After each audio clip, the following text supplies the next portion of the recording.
প্রিয় দর্শক আসসালামু আলাইকুম, সবাইকে স্বাগত আমার আজকের এপিসোডে।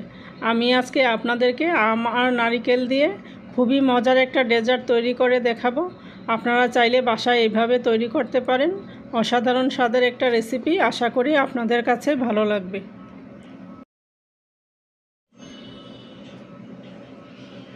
এখানে আমি নিয়েছি 2 কাপ ফ্রেশ নারিকেল কোড়া। এগুলোকে একটা ব্লেন্ডারে দিয়ে এখন আমি আর একটু ভালো করে গুঁড়ো করে নিব।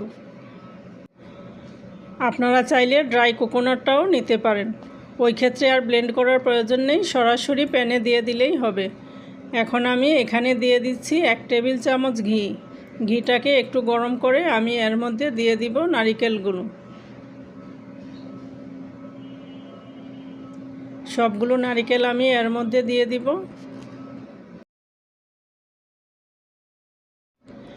এখন নারিকেল আর ঘিটা একটু নেড়েচেড়ে ভালো করে মিশিয়ে নিচ্ছি।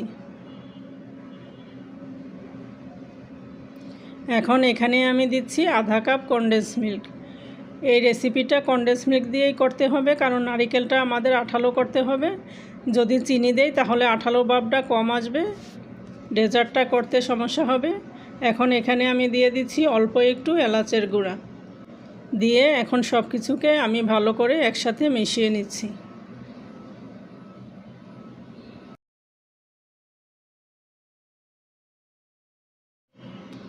এখন নারিকেলগুলোকে আমি 3 ভাগের 1 ভাগ একটা বেকিং পেপারে নিয়ে নিচ্ছি।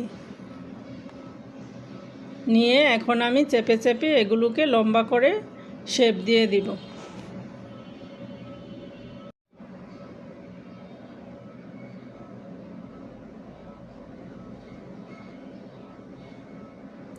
বেকিং পেপারটা পেঁচিয়ে একটু চেপে চেপে আমি শেপটা দিয়ে দিব। গরম থাকা অবস্থায় এই কাজটা করতে হবে।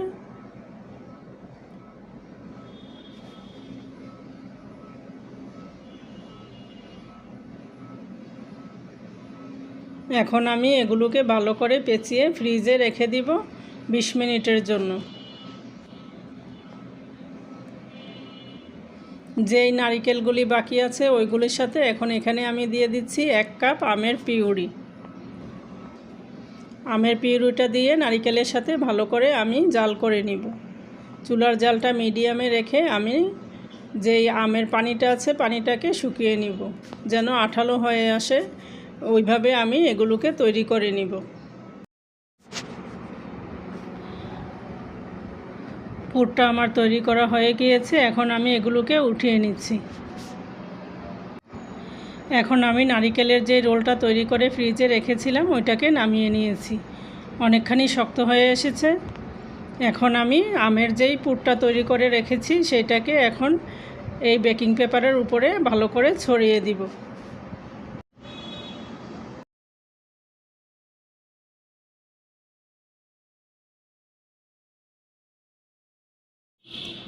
আমি সমান করে চারপাশে দিয়ে দিয়েছি। এখন এখানে যেই নারিকেলের রোলটা তৈরি করে রেখেছিলাম ওইটা দিয়ে দিচ্ছি।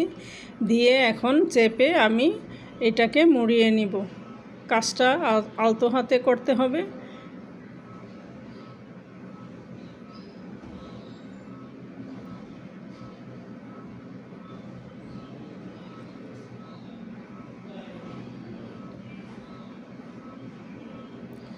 এখন আমি পেপারটা দিয়ে ভালো করে মুড়িয়ে এটাকে ফ্রিজে রেখে দেব 20 মিনিটের জন্য।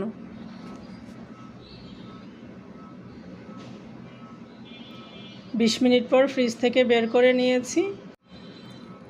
অনেকখানি শক্ত হয়ে এসেছে। এখন আমি এটাকে বরফির আকারে কেটে নিব।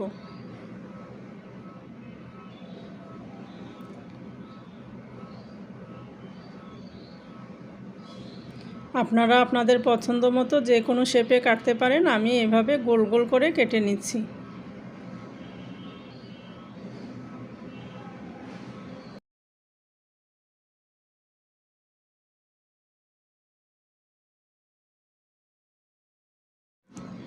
পুরোটাকে আমি কেটে নিয়েছি। এখন আমি আপনাদেরকে পরিবেশন করে দেখিয়ে দিচ্ছি।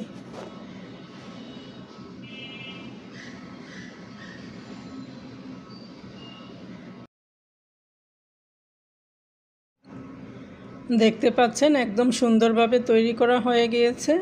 আপনারা চাইলে এভাবে বাসায় ট্রাই করতে পারেন। আশা করি রেসিপিটি আপনাদের সবার কাছে ভালো লাগবে। সবাই ভালো থাকবেন। আল্লাহ হাফেজ।